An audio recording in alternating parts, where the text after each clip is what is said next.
IDW Sonic Issue 51. It starts out with Sonic and Tails fleeing from some robots. Sonic has the good sense to create a huge tornado to deal with the big swarm of robots. That's common sense. But it sure makes the cliffhanger last story look pointless. Sonic says it looks like they're good for now, and decides to take a second to talk about what happened tonight. Why won't they go home first?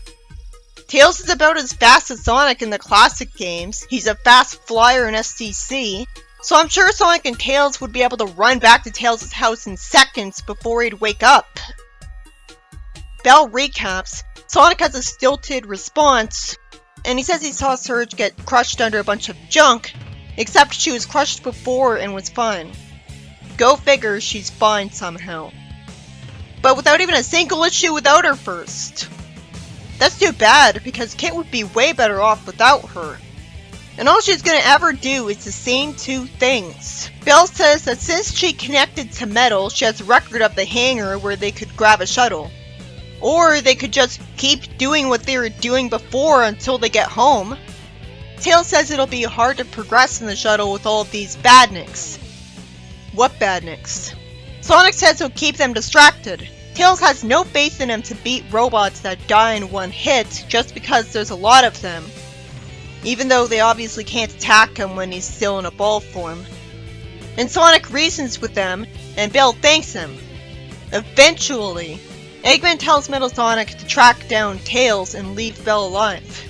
Sonic gets told Eggman would tear down the empty city if that's what it takes, but go figure, Sonic bounces around and will be fine. Who cares what happens? There's no tension with just the main character. It's the ones who aren't from the games that have something to worry about. The city falling apart reminded me of an early issue in Archie, but without him having an unconscious Sally in his arms, I don't care. Bell warns Tails while alone, I guess to scout out for robots, that there's robots to defeat, and she carries Kit to the shuttle. Sonic's pages are a complete waste of time because there's nothing new there. I'd say skip any panel where that's a problem. I wish there wasn't any dialogue to slow me down. Sonic eventually sees the shuttle and eventually wall jumps a lot to get up to Bell and gets grabbed. Eggman says he didn't want to rob Metal of his moment, and the shuttle crashes. Bell says Sonic's hurt. A talented writer would keep this the case for a few issues so we'll care more the next time.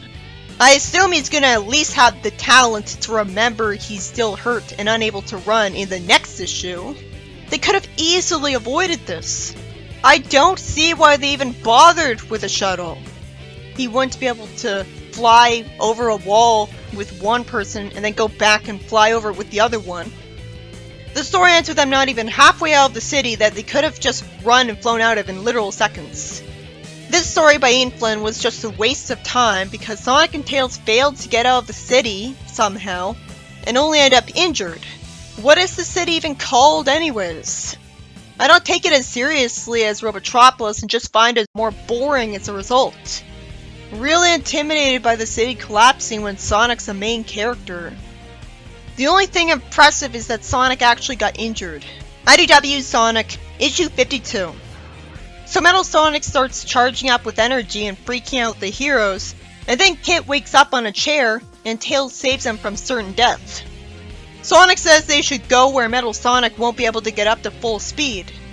Metal smacks the wall, and Tails flies while carrying Sonic, and Sonic takes over something to deal with Metal Sonic. Tails recognizes the crystals for some reason. And for no reason, Kit hits Bell telling her to let go. Tails says no one's gonna hurt him, and Sonic tells Kit that he could use some water powers against Metal Sonic to protect all of them. This is the kind of thing I thought would happen in the previous issue.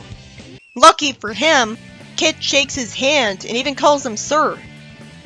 He would have fought back against Metal Sonic anyways to protect himself. He thanks Kit, and they agree to let him recharge his pack in a reservoir.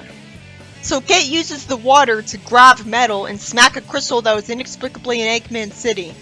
Some city, it's a ghost town. It would have been better if there were civilians there, because then I could be proud of Sonic for protecting civilians, and them being in danger would cause better tension. Eventually, after some uninteresting padding, Surge finishes climbing something and finds Starline's glove just to throw it, and it sets on fire. Why even have any focus on her? It was a foregone conclusion that she'd get out of the city. Then we see Cubot looking for duct tape for no apparent reason. He hears noise in a trash thing and opens it, just to get grabbed by Surge. Cubot makes a threat that's obviously a lie, or else he'd just do it to Surge instantly. So that makes no sense. Surge finds something she likes for no apparent reason and threatens Cubot into saying that's a weapon that harnesses wisp energy. I've already played Sonic Colors, and she's always gonna lose anyways. I can't help but feel like it's kind of pathetic of her to think she needs to use a weapon to beat Sonic. Also, she has no reason not to electrocute Cubot to death if she's really evil. By the time Sonic and Tails leave the city, it's dusk.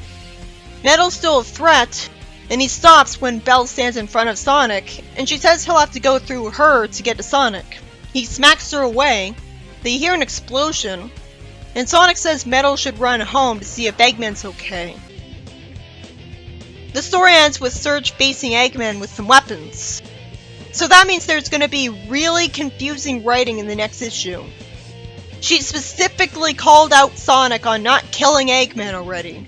So the only reason he'd possibly have for surviving this is that he's a main character.